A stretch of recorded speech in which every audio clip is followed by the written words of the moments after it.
Oke, halo kawan-kawan semua, kembali lagi bersama saya di channel Investor Logis. Kali ini saya akan mau memberitahukan kepada kawan-kawan semua satu rahasia yang besar menurut saya yang mungkin harus kalian-kalian tahu dan tidak banyak saya lihat channel channel yang mengajarkan tentang investasi atau ahli-ahli keuangan kalian lah. Pasti saya kira tidak ada banyak yang menceritakan soal ini. Jadi ada salah satu rahasia terbesar dalam seorang investor saham yang sudah besar menurut saya, yaitu mereka tidak akan memberitahu apa saham yang mau mereka beli atau eksekusi kepada kalian-kalian. Kenapa? Itu hal yang wajar, bukan suatu hal yang jahat, cerdik atau gimana. Itu hal yang wajar saja menurut saya.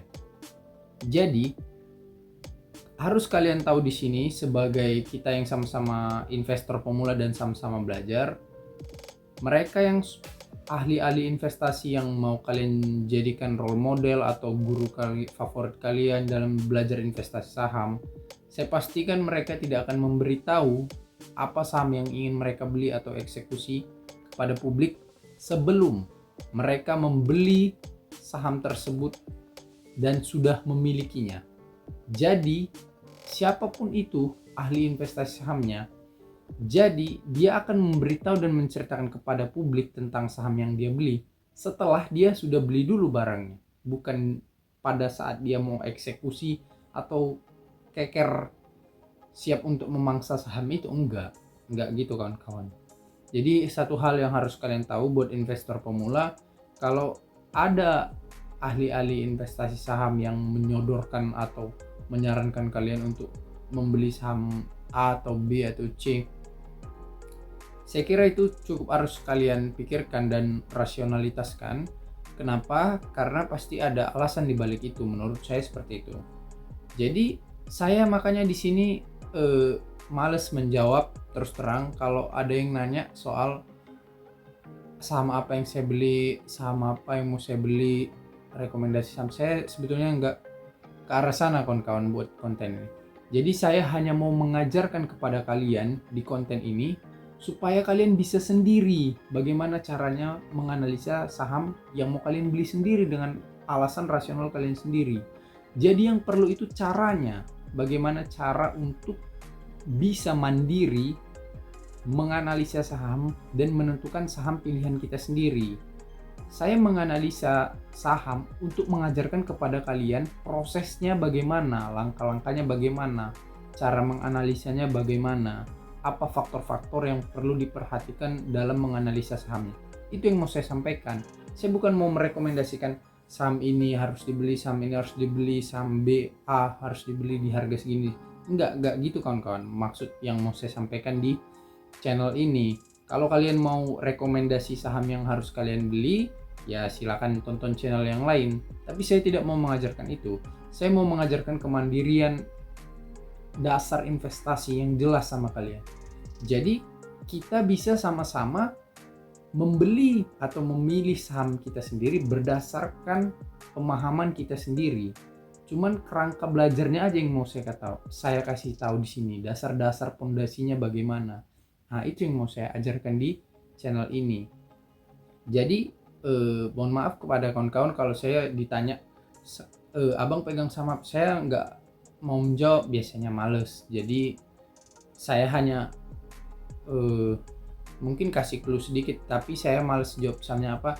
Jadi karena intinya bukan itu kawan-kawan. Saya mau membuat channel ini supaya kita semua, siapapun itu, orang-orang di Indonesia atau di luar negeri yang mau belajar saham, dia punya kemandirian sendiri untuk bisa menentukan pilihan investasi sahamnya. Yang saya kasih tahu hanya pondasi-pondasi berpikir dan caranya bagaimana. Nah itu. Nah kenapa saya ungkapkan rahasia ini, supaya kawan-kawan juga tahu kenapa ada saham yang diucapkan di publik oleh seorang investor, dia pegang ini, dia pegang itu. Dia memberitahu dan menceritakan di publik setelah dia sudah beli barangnya, bukan pada saat dia mau eksekusi sahamnya. Dia kasih tahu ke publik. Enggak. Dia udah beli dulu, udah pegang dulu, baru ya mungkin agak lama baru dia bisa cerita ke publik. Gitu kawan-kawan. Jadi Kalau dia mau membeli saham A misalnya, dia udah perhatikan nih, dia beritahu ke publik, dia belum eksekusi nih, saya mau beli saham A, ya harga saham A nya naik, dia pasti khawatir dong soal itu, karena pasti target harga dia mau beli saham itu akan jauh lebih mahal daripada yang sudah dia targetkan, kan gitu. Karena kan tiba-tiba market ngelonjak beli saham itu kan harga sahamnya akan naik. Jadi tentu mereka nggak akan bilang, pasti mereka senyap, diam, eksekusi pelan-pelan. Kayak dibilang Pak Lokehong kan dia sering ngelakuin aksi senyap, dia nggak bilang. Dan itu hal yang wajar dan memang harus seperti itu investor saham. Jadi dia harus diam, dia harus senyap, dia keker mangsanya, dia tunggu sampai waktunya tepat, seperti seorang sniper. Di saat yang tepat sesuai target price dia beli, ditembaknya, dimasukkannya, terus gitu. Jadi ya memang harus seperti itu seorang investor saham, senyap dia gerakannya.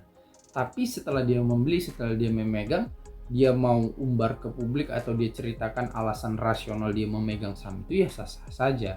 Dan itu masuk akal dia menceritakannya itu, kenapa alasan dia beli saham itu.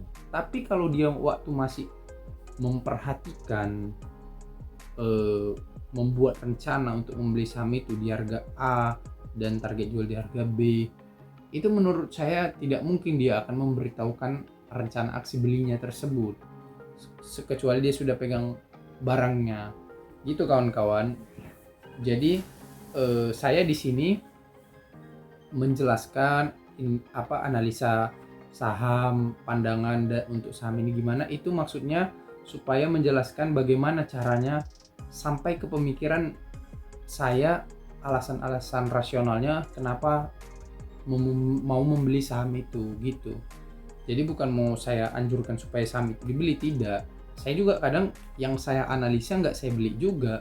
Saya hanya mengasih tahu caranya supaya kalian bisa paham dan bisa analisa sendiri sama apa yang mau kalian beli. Kan lebih enak kalau kalian bisa sendiri, mandiri. Jadi kalian tidak harus nungguin rekomendasi dari guru atau siapapun role model yang kalian anggap sebagai guru kalian. Tapi kalau kebetulan saham yang kalian keker juga bertepatan dengan saham yang diajarkan oleh guru kalian, ya sudah, kalian analisa sendiri saja, cari alasan rasional kalian sendiri kenapa kalian mau beli saham itu. Selalu kalau kita ingin mengeksekusi atau membeli saham, kita harus tahu kenapa kita membeli saham itu.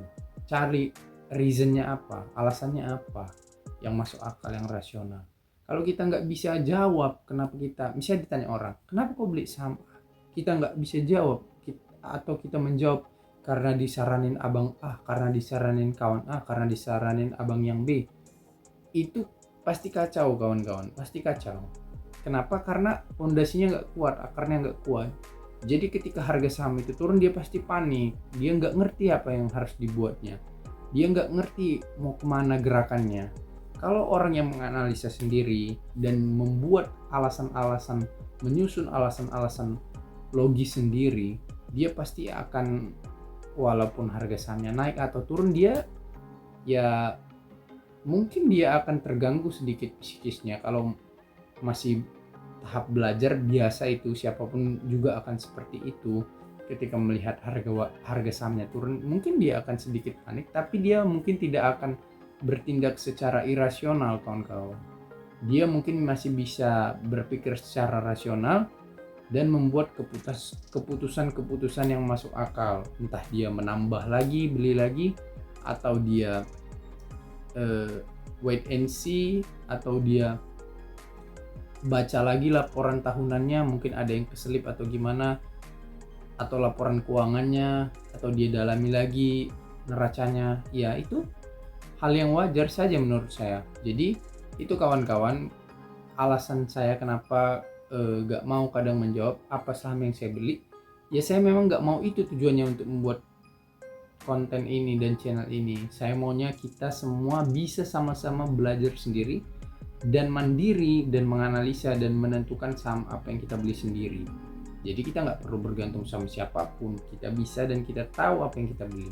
Itu tujuan saya dalam membuat konten-konten di channel ini kawan-kawan. Oke, itu saja yang bisa saya sampaikan. Terima kasih. Untuk teman-teman yang belum subscribe channel ini, tolong bisa dibantu di subscribe supaya saya semangat untuk mengembangkan channel ini dan supaya bisa menjadi bahan referensi kita belajar bersama-sama. Thank you kawan-kawan, sampai jumpa kembali di video selanjutnya.